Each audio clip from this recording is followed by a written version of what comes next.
The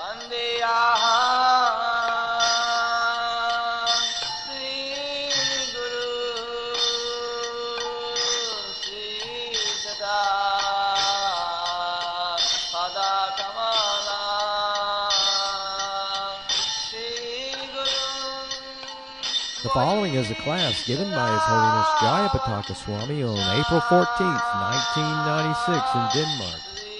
The class begins with a reading from the Srimad-Bhagavatam, 7th Canto, 14th Chapter, 38th Verse.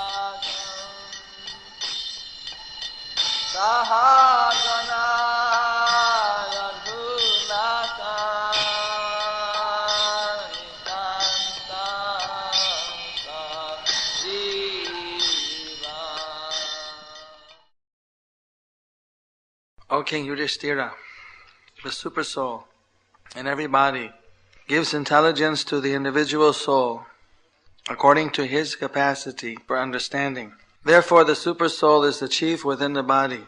The Super Soul is manifested to the individual soul according to the individual's comparative development of knowledge, austerity, penance, and so on. Purport. In Bhagavad Gita 15:15 it is said, Matasmiti Jnanam Apohanam Cha. The Supreme Personality of Godhead in His localized aspect gives intelligence to the individual soul as far as he is able to grasp it. Therefore we find the individual soul in different high and low positions. A living entity with the body of a bird or beast cannot take instructions from the Supreme Soul as adequately as an advanced human being.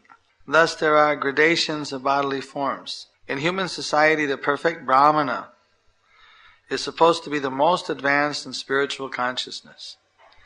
And further advanced than the Brahmana is the Vaishnava. Therefore the best persons are the Vaishnavas and Vishnu. When charity is to be given, one should take instruction from Bhagavad Gita 17:20. Databhyamiti yadhanam diyate nupakarine dese kale cha patre cha tadhanam satvikam smitam. That gift which is given out of duty at the proper time and place to a worthy person and without expectation of return is considered to be charity in the mode of goodness. Unquote. One should give charity to the Brahmanas and Vaishnavas, for thus the Supreme Personality of Godhead will be worshipped. In this connection, Srila Madhvacharya comments, Brahmadi stavaranteshu navisesho hare kvachit vyakti matra viseshena taratamyam vadanti cha. Beginning from Brahma down to the ant, everyone is considered to be, is conducted by the Super Soul. Isvara sarva bhutanam hridesh arjuna tishtati. But because of a particular person's advancement in spiritual consciousness, he is considered to be important. Therefore the Brahmana Vaishnava is important, and above all the Super Soul, the Supreme Personality, the Personality of Godhead is the most important personality. Thus end the Bhaktivedanta Swami translation and purport to text 38, chapter 14, canto 7 of the Srimad-Bhagavatam in the matter of ideal family life. So, Narada Muni is explaining to Maharaj Yudhishthira about the ideal family life. For everyone, whether they're in family life or whether they're in the renounced order of life, it's important to know in the universe who's important. In family life, it's important to know, and those who are otherwise have to engage in dealings with the material world, it's important to know in this material world who's important. Just like you need to know what's the relative importance of a prime minister and a minister and a member of the parliament, mayor and the local authorities and elected representatives and government officers and policemen and so on. If you're totally an avadut in the Himalaya mountains, then these things don't matter, so they're not so important. But if you have to deal with the material world, then you need to know Otherwise, say some policeman comes or some big official comes to the temple, and then someone who's dealing with that person says, well, starts to mistreat that person because, although we shouldn't mistreat anyone, but sort of just improperly with the person because he doesn't understand what the importance of that person is.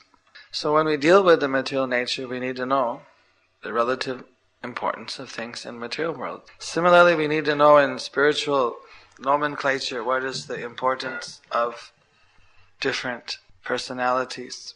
So someone says, I want to use my money for the best possible purpose. Then giving that money to the most important person or to serve his purpose will achieve the best possible result. So Prabhupada has given here a clear instruction that in this world the most appropriate person to donate one's wealth to is Krishna and his devotees. Because Krishna is the supreme, and that is mentioned in the previous verse, in verse 36. Jiva rasi bhir akirna anda koshang gripo mahan tanamula twad achute ja sarva jivatma tarpanam. The entire universe, which is full of living entities, is like a tree whose root is the Supreme Personality of Godhead, Achyuta, Krishna. Therefore, simply by worshipping Krishna, one can worship all living entities. So for householders, they need to know who to respect, who to use their surplus income for. They need to know these things. Why there are all these differences? The Mayavadis, they try to say everything is equal. But everything is not exactly equal. There's differences. There's a difference in the intelligence of a insect and an intelligence of an animal, an intelligence of a bird, and there's an intelligence of a human being. Within humans also, there's certain different levels of intelligence. The big thinkers and entrepreneurs they have different kinds of intelligence. Common labor may have another kind of intelligence, and in their own sphere, their intelligence has got certain values. Why these differences are there? It's because of their different kinds of body, their capacities, their spiritual advancement. Sometimes in spiritual life, you find even a very simple person by material calculation can become very advanced spiritually, and then be endowed with very high spiritual intelligence. For someone who's very materially intelligent, because of a lack of spiritual penance, austerity, and practices, their intelligence gets stolen away by Maya aparhita jnana, and they fail to realize the basic truths of life. Therefore, someone who has spiritual knowledge is considered superior to someone who has only material knowledge. The brahmanas, even a simple brahmana who may not be as cunning or expert in material knowledge as some of the kshatriyas or the vaishyas, but because he has spiritual knowledge, he was considered superior and respected in Vedic society. I think I told you the story about that example given by Srila Bhaktisiddhanta Saraswati Thakur about watering the root of the tree. The foolish priest and the foolish gardener. There was once a landlord who had, he was like in the feudal system of India, he was a lord. He had many employees working for him. Under the kings there were lords who were in charge of certain areas of land, had tenants on the land. So one day he went to see his garden. When he went to see the garden, then he saw inside the garden was his gardener.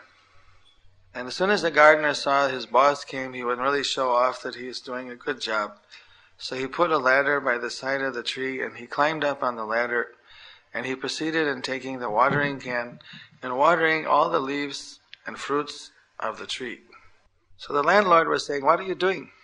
Why are you watering the leaves and fruits of the tree? Why don't you water the root? He said, watering the root would be too easy. We're doing that every day. I want to show you that I'm doing more than the normal. You see, I thought the root is a very ugly thing. It's under the ground and kind of, twisted and everything. And the leaves and the flowers and the fruits are so nice to look at. Why should we just give the root the water? Let's give today all the leaves and the fruits and the flowers to water. That would be much better. Don't you agree? What do you think? And I said, what? This makes no sense at all. If you put water on all the flowers and the fruits, you're going to ruin them. You're just, sramaiva hi kevalam. You're simply wasting your energy. The tree takes the moisture, takes the nourishment takes the water through the root, and takes the sun through the leaves. So you put the water on the root and let the plant take the sun through the leaves. That's what it's made for. You give the water to the root. Don't be over-intelligent. Just do what you should do. Okay, this was a lot of work anyway. If you want me to put on the root, then I'll do that. It's all right. He says, what kind of employees we have nowadays? They're just not like they used to be. So then he went to his temple to see the deity, and he saw his deities, but he couldn't see the pujari. He wondered, where did the pujari go? And he heard the pujari's voice chanting mantras, Swaha, Namaha, Bhyom, Namaha, in the sight. So he said, what is going on? So he went, and then he saw there the pujari was sitting with a big plate of Mahaprasad in front. And on his arms and body he was covered with rice and dal. And he said, what is going on? He just kind of looked, just peeked from the door to see what he's doing. Then he saw that he was, first of all, he took a little dal, and he took some dal in both the hands, and then he chanted the mantra, Isha dalam karnakaya bhyom, O dal, I offer you to my ears. He put it, I said, what is doing, shoving dal in his ears? Then he took some of the sweet rice. And now to offer the sweet rice to the nose, he chanted, Esa paisam paramannam nasikaya bhyom. Then he took the chutney to offer to the eyes. Esa chutney lochanaya bhyom. Lord. Stop it, the landlord said, what are you doing? You're going to kill yourself. What are you doing? I said, well, who's that? There's some water, wipe it. Oh, my Lord, yes. What are you doing? What is this insanity? Why are you putting dal in your ears, and sweet rice up your nose, and this chutney in your eyes? What are you doing here? Why are you covered with all the prasadam? My Lord, every day I am feeding the stomach through the mouth. The stomach just sits there and doesn't do anything. The other senses are working, hearing, seeing, smelling, working. So I said, let them enjoy the prasadam one day. Good idea? So therefore I'm feeding all the senses the prasad. Are you fool, the landlord said, what are you doing? Every sense has got its own purpose, but what do you think the teeth and the tongue and the stomach is for? That's their job, is to chew and digest the food. And from the stomach, the strength will go all over the whole body. But if you put the food inside your eardrums and up your sinus conduit and sinal area and into your eyes, you're going to go deaf and you're going to create infections and you may die from the infection. And you're going to hurt your eyes. Well, it's really hurting. That chutney was too much. All right, so what's your suggestion? I suggest that you feed your mouth in the future and forget feeding the other senses. They will get the nourishment through the mouth and through the stomach. All right, my Lord, I will take your advice. What a crazy pujari. And the landlord left. So, you understand the purport of this story? Achintya, what's the purport? You know the purport? You don't know it. Anyone knows the purport of this humorous story? Yes.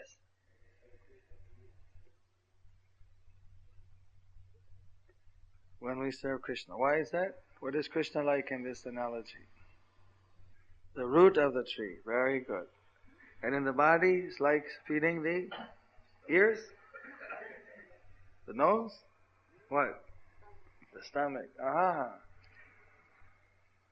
Sometimes they have these humorous stories, but then you figure out what the meanings are. Laughing so hard. So, Prabhupada, that was his stress, that we feed Krishna. Everything we do should be connected to Krishna. And by connecting everything to Krishna, then that will do the welfare for the whole universe. It may not be visible. I mean, of course, now scientists have studied and cut apart the tree and seen how the nourishment is going up from the root. But just by normal observation, you might not see that, well, how does by giving water on the root, how does that benefit the leaf? But it works that way. So similarly, someone may not figure out or just understand, well, why would I want to serve Krishna if I just want to benefit the world? It would be much better to go and give charity to every individual. That's the normal common sense that people have today. But nobody can serve everybody.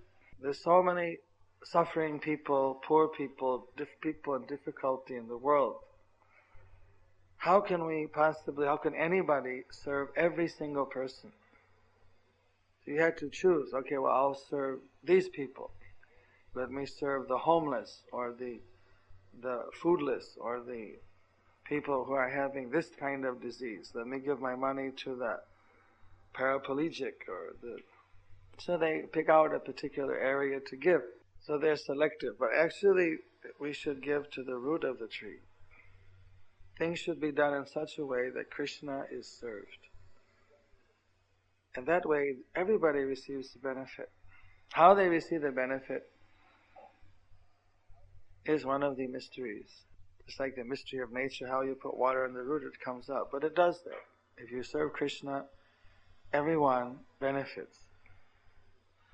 Therefore, the devotees of the Lord are considered to be the most charitable people, because they're doing that charity to everyone. When we serve Krishna, we are serving everyone. Therefore, we are the servant of everyone. And this is why the devotees are prayed to. Vanchakalpatrubhyashcha kripa sindhubhyevacha patitanam pavanebhyo Vaishnave namo namaha. They're the merciful to the fallen, to all living entities. So, Super Soul is with us. He's with everyone. And how much we are aware of Super Soul, how much He'll reveal His presence to us, is dependent upon our development of knowledge, austerity, penance, and so on. So some people, they're not aware of the Super Soul at all. Super Soul, for people of a good character, is evident as the conscience. You should do this, you shouldn't do that. They get some inner voice, inner conscience telling them to do or something not. So that is the advice from the Super Soul. Of course, generally people cannot understand whether it's their mind telling them or their conscience. But therefore, one needs a spiritual master. By accepting the spiritual master, he's the external guru, then he clarifies what is it that Krishna has authorized for us. And Super Soul is known as Chaitya Guru, or the internal guru. So he's guiding us from within. And as we become more and more purified, then the Super Soul is able to communicate more directly with us. We're able to receive his communication more clearly. A very sinful person is not open to receiving conscience, the good advice. So they become very close to the advice of the Super Soul. As one becomes more advanced in penance, austerity, and religiosity, they become more guided by the Super Soul, more open to that guidance. And the pure devotee, Prabhupada explained, he's receiving direct guidance and instruction from the Supreme Personality of Godhead in the heart. So, if we want to get in touch with the Chaitya Guru, and this is the procedure, we have to become more advanced, more developed in knowledge, austerity, penance. So Krishna helps us from within, and Krishna is also helping us from without as the Guru. Today, Bhakti and Elizabeth is preparing to receive initiation. And initiation is a formal acceptance of a Guru, it's acceptance of the spiritual master, and the whole disciplic succession. That means a dedication to serving Krishna eternally. And the service is offered through the disciplic succession, through the spiritual master. Everything we do, whether the Guru is physically present or not, everything we do, we offer to Krishna through the Guru. And the disciple considers that any mercy that they are receiving is being handed down through the disciplic succession and through the Guru. So the credit for any blessings is also given to the Guru. That's the humility and Krishna-conscious attitude of the disciple. Prahlad Maharaj, who received the supreme blessing of Lord Krishna, and he was saved by Narasimha Deva, he was able to see the Lord face to face. Lord Nrsimhadev put his lotus hand on his head. And Nrsimhadev offered him that he could have any blessing he wanted. He said, "What do you want?" Jai Sisi Gaur Nitai Ki. This deity's names are Nitai Gaur, Gaur Nitai. So, when he asked Prahlad that you can have anything you want, then Prahlad, he said, "Don't tempt me, please, because I'm born in a materialistic family and we always attracted to material things. I'm not serving you because of any motive that I want something in exchange, something material in exchange for my service to you. And if at this time I can only remember that the only reason that I'm here standing before you receiving your mercy is because of the instructions and the blessing of my spiritual master." This is the difference between the Mayavadis, the impersonalists, and their relationship with the Guru and the devotees. The impersonalists, they want to become one with God. They want to merge into the impersonal Jyoti. And there, where service to the Guru is finished, they consider when they merge into the Brahma Jyoti, they think, now I've become God. So they kind of step on the head of the Guru to plunge into the Jyoti. When they dive in, then goodbye Guru, now I'm God. Of course they don't become God, they just one little drop of light going into the ocean of light, and they can fall down from that position. They always remain one drop, one particle, one spirit soul. But they respect Guru, but it's a kind of a business relationship. I worship you, you give me a blessing, you're God, I become God. Some kind of very strange situation. But this situation is different in the Vaishnava. There, even though the Vaishnava achieves God realization, they're still grateful to the Guru and respectful to the spiritual master. The spiritual master is respected not because he's God, but because he's very dear to God. I remember when Srila Prabhupada arrived in Boston in 1969, after coming back from India, we were all anxious because we didn't know whether Srila Prabhupada would come back from India, and it was a long time. And so when he came, it was something very inspirational, and I was living in Toronto at that time, as Toronto or Montreal as the president there, and then I came down. All East Coast, all the devotees had gathered together to meet Prabhupada in the airport, and there was a big kirtan going on. Hundreds of devotees were there, And we got to know, someone came and said, the plane has arrived, Prabhupada's gotten off the plane. So the devotees were just jumping and dancing and so excited. And then there was a window where you could actually see into the custom area. But they had put some kind of, what do you call these type of things? This like a screen, but this were solid screen, like a barrier, so you couldn't see. I mean, the window was there, and you could, if you really jumped high, you could see a little beyond it. There were people, but then normal vision you couldn't see.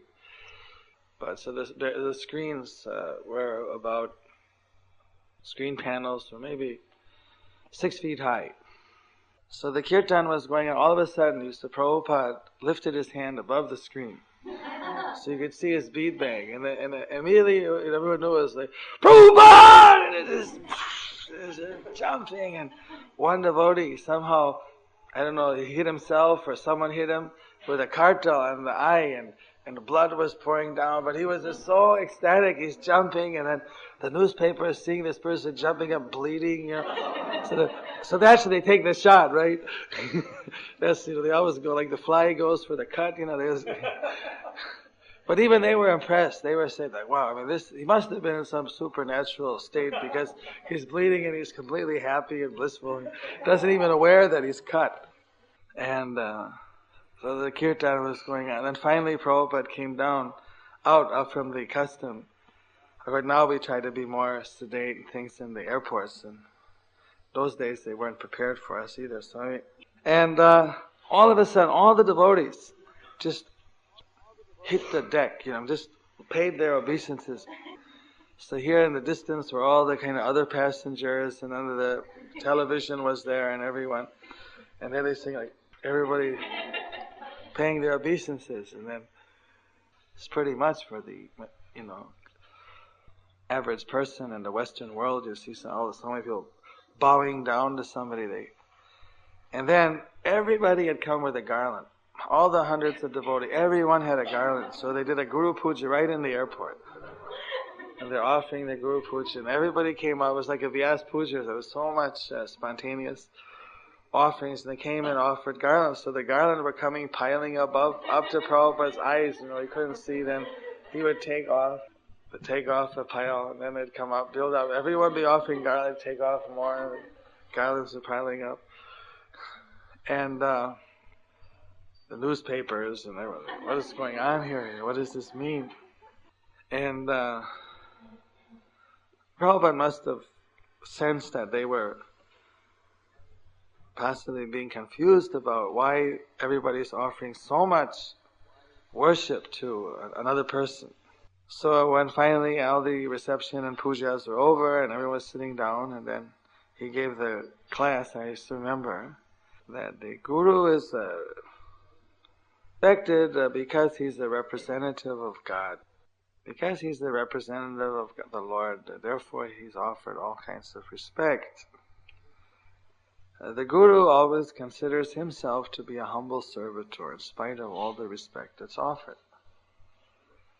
So he's the humble servitor of God. Then he's spelled it out, God, G-O-D. He said, however, if the Guru thinks that he is God, then he's not G-O-D, God. He's the opposite. He's D-O-G, dog. So Prabhupada made this point. Of course, most contemporary gurus in the world are probably in the other category by that definition. I mean, most spiritual preachers from the India side are usually Mayavadis. There are Indian Vaishnavas, but they hadn't been. Now a few are getting out and preaching. Before they hadn't done so much. So mostly people are exposed to the impersonalists, and they're considered to be offensive. Although they're respected for their renunciation at a certain level, but by the Vaishnava categorization, they're actually offensive to the Supersoul and Krishna, by them assuming themselves to be God, rather than a servitor of God. So these differences are there, and philosophy.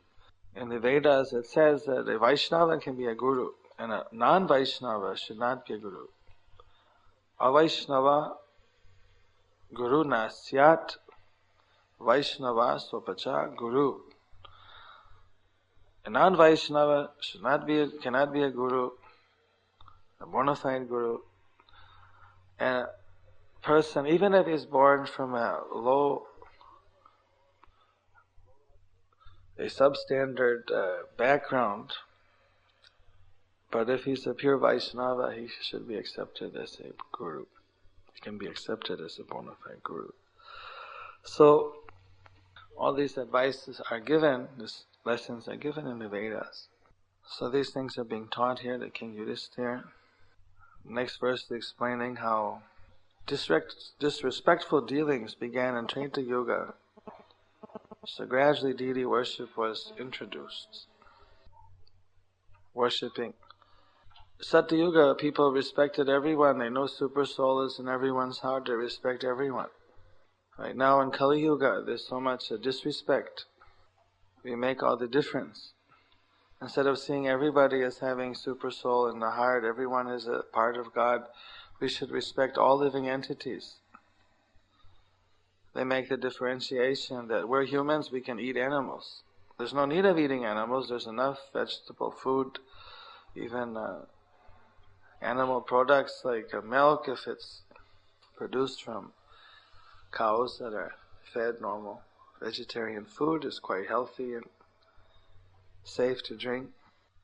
Nowadays they're feeding the animals, the cows, animal products, and this is passing through England. You always read about the mad cow disease. The big thing, because they were feeding horrible, unmentionable things, byproducts of the slaughterhouse, to the cows who are basically vegetarian, and that created this type of disease in the cows, and that gets passed on to the humans is now what they're fearing. There's some evidence or suspicion to that respect. But normally when you feed cows grass and things are supposed to be fed, then there's no problem. So there's no need of killing the cow or killing animals, because there's enough food for human beings without killing animals. But if there's life and death circumstance, there might be some occasion when one would have to eat meat, but at the present time this is not required because of the transportation system of the modern world. It's really not necessary in most parts of the world. So we make that distinction, then we human beings are making the distinction, just like what we went through all the massacre in Bosnia. Someone is distinguishing, even they were friends, but I'm a Muslim family, I'm a Serb family, I'm a Croatian background, and then they're killing each other. Or in what's that country in Africa where they're the Tutsis and the Tustis, or the Tutsis and the two tribes who had been living together, they start killing each other, and hundreds of thousands of people were massacred, killing each other. And in India we face this consciousness also that for 50 years ago, the partition of India, when Hindus and Muslims were fighting with each other, occasionally things happen, even today. So this kind of body consciousness where people are seeing that my body or my category of body, my ethnic grouping, this is mine, this is important, and they hate others. So spiritual life, if we want to have respectful dealings in the world, which are based on a real permanent platform, it comes from understanding that everyone is a part of God. The bodies may be different, but the essential spirit soul is the same, part of God. And therefore everybody should be respected. But as spiritual knowledge is covered, the disrespect begins to increase, and now we're in the last phase of the 4 yugas. So there's so much disrespect, so much lack of respect for others. So this body consciousness is Dehatma Buddhi. It's a big problem in the modern age. We have developed in other areas, but in spiritual knowledge we are very much blind. Prabhupada used to say the West is blind. They need to team up with the India spiritual vision. Even sometimes we use the example that India may be economically poor, but spiritually they have a good vision. So, like a blind man could take a person on his shoulder who has vision. The two could team up. Anda Pangu. Now in Srivas Angan we find that Lord Chaitanya, he was also evaluating people according to their vision of things. One day one brahmachari came along who was not a Vaishnava, he was a yogi brahmachari who had been meditating in the Himalayas, and somehow he came down to Navadvip and he visited Srivas in Srivas Angan, and he asked Srivas, can I have a permission to attend the kirtan with Lord Chaitanya? And he looked, he saw the brahmacharis wearing, a deer skin and matted hair and a stick and his kamandalu, and it looked pretty austere, and he thought, well, I'd like to let you stay, but I just can't give you permission because you're not a Vaishnava. He said, no, but I'm a brahmachari and I'm practicing. I really want to see Lord Chaitanya's kirtan. He said, well, I can't give you permission to join the kirtan. Maybe you can stay in my house and look through the window. And that's about all I can tell you right now. So that evening when Lord Chaitanya came with all the devotees and they started chanting, we mentioned yesterday about the mother-in-law pastime, where Lord Chaitanya was chanting and then he didn't feel ecstasy. Well, here again Lord Chaitanya was chanting, but after a while he just stopped and he said, I'm not feeling ecstasy again. What is happening, Srivas? Why the second time I'm not feeling ecstasy?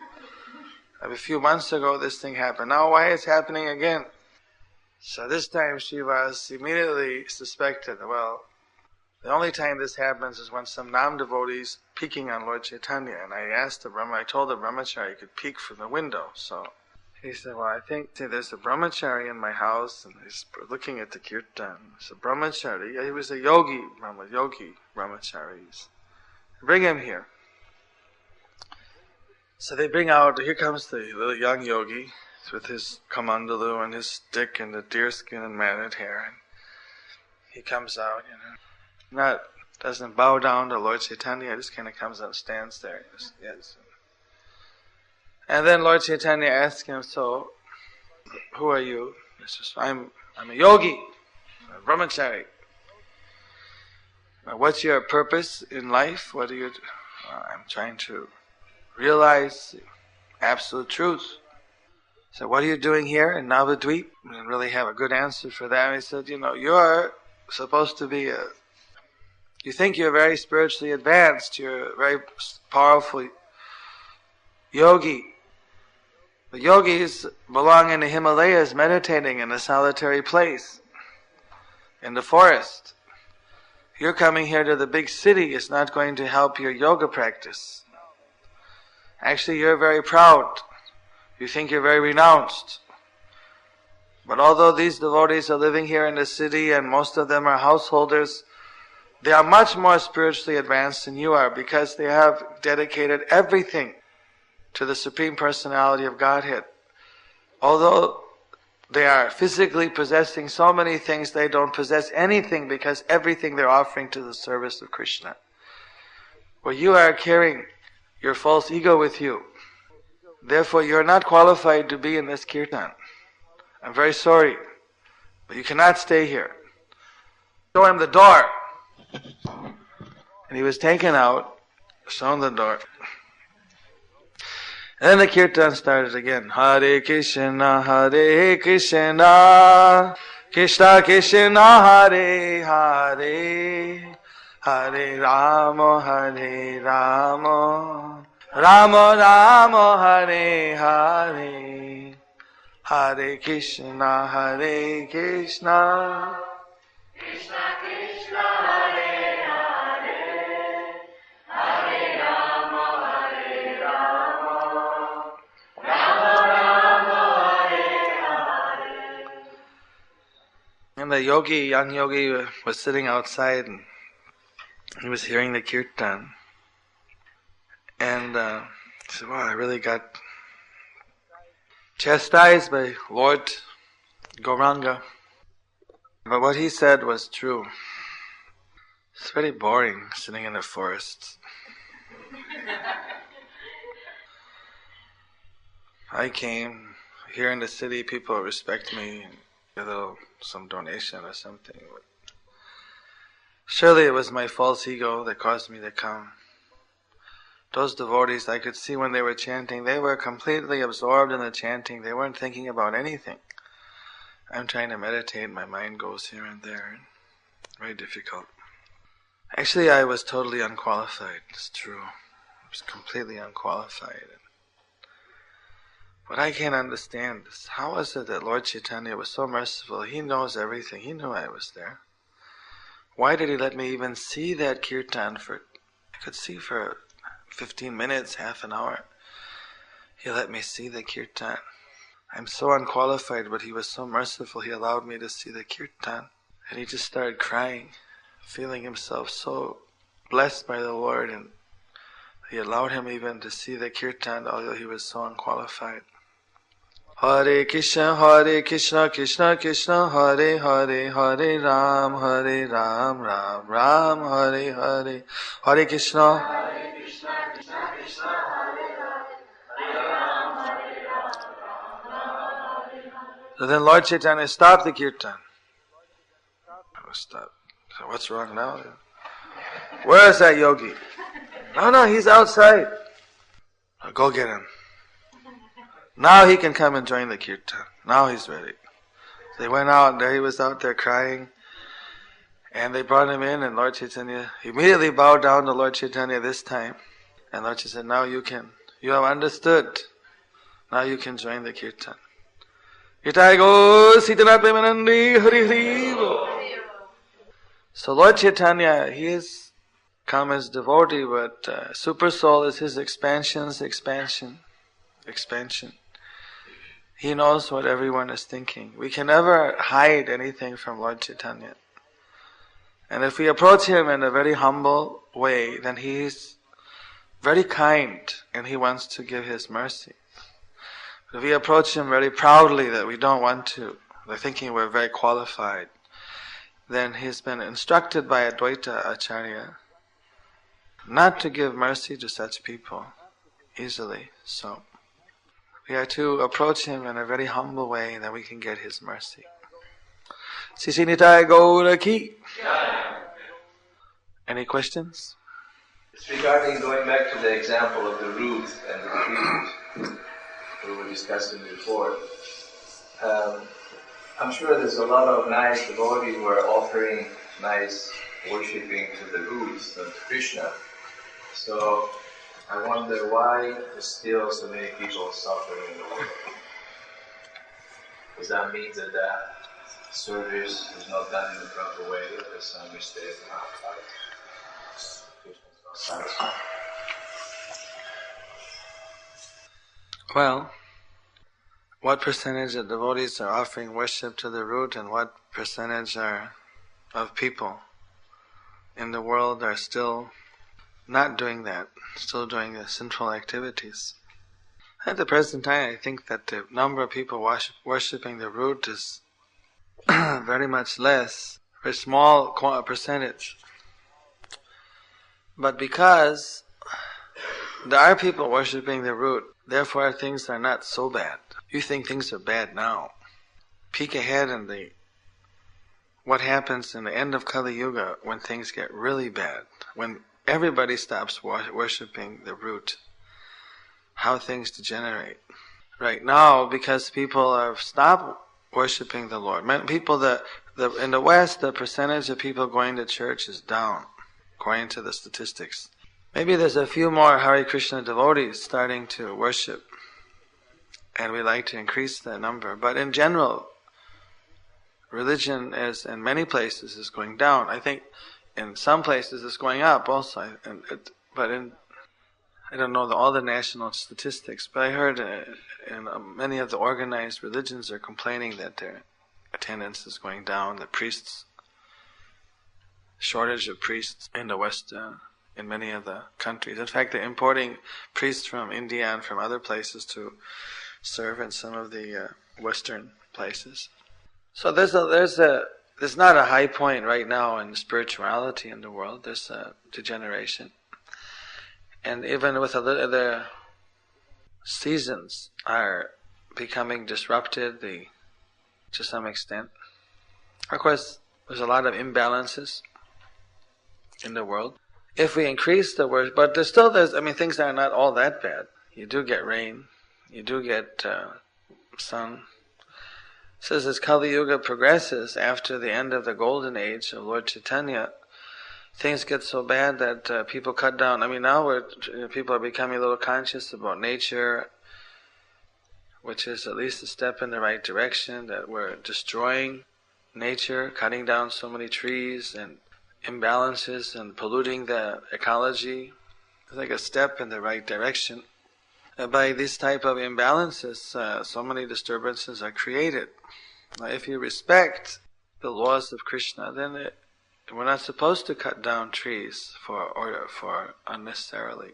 There's certain restrictions. All these things are already there in the Vedas, what we're supposed to do and what we're not supposed to do. And we're supposed to respect nature.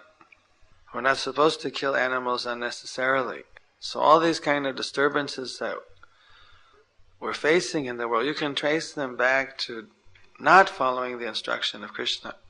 The majority of people don't follow the laws of God, even if they give lip service to some of them, but usually they don't follow. So that's why there is so much problem going on. Why isn't it totally bad? Like it was predicted, and when the Kali Yuga goes on, the rain clouds come and they thunder a little bit, but there's no rain. For 30 years there may be no rain in some countries. In India, in some parts of India a few years ago, when Prabhupada was there was a drought in central India. For 3 years there had been no rain. And then Prabhupada, they did a big yajna. They did a very big yajna offering fire sacrifice to at Tirupati. But it was a fear. Even they have a referee that sees where they chant the mantra properly, and then they have a referee to check the referee, and then the referee, he couldn't call all the mistakes. There's so many mistakes, and he missed some mistakes, and his referee said that he's missing, and then it was like ended up big smoke in everybody's eyes, and it was just like, it was a disaster, and there was no rain. And Prabhupada said he's wasting so much money because in the age of Kali, this big yajnas take so much ghee and they've spent $1 million on it. So instead, they should be feeding the people prasadam, you see. The system here is we offer food that's cooked in ghee and then feed the people. Feed the brahmanas and Vaishnavas first, and then feed after they're fed, feed everyone.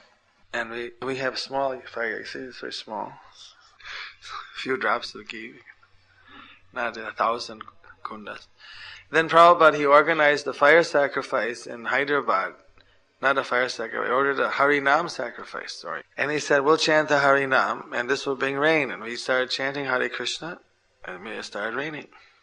A drought. It started raining at that time. So people may be doing different services to Krishna.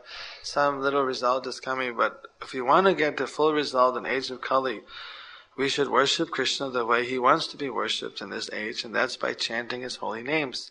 Hare Krishna, Krishna Krishna, Hare Hare, Hare Rama, Rama Rama, Hare Hare.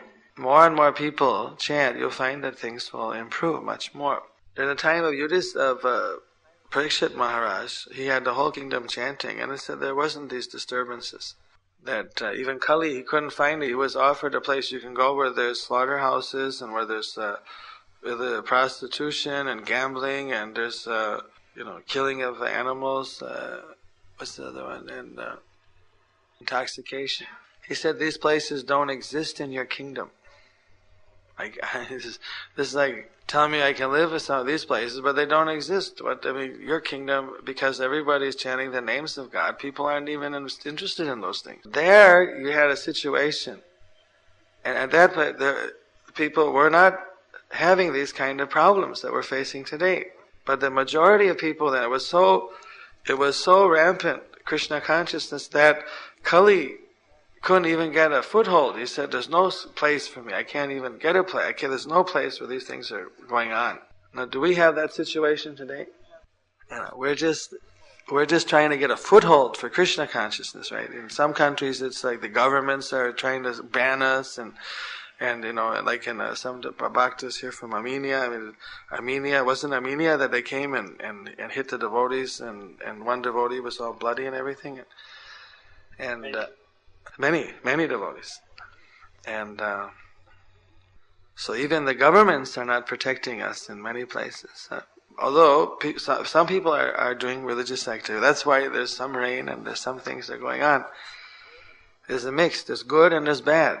When it gets completely atheistic, it becomes completely bad. And when it's partial, you get partial.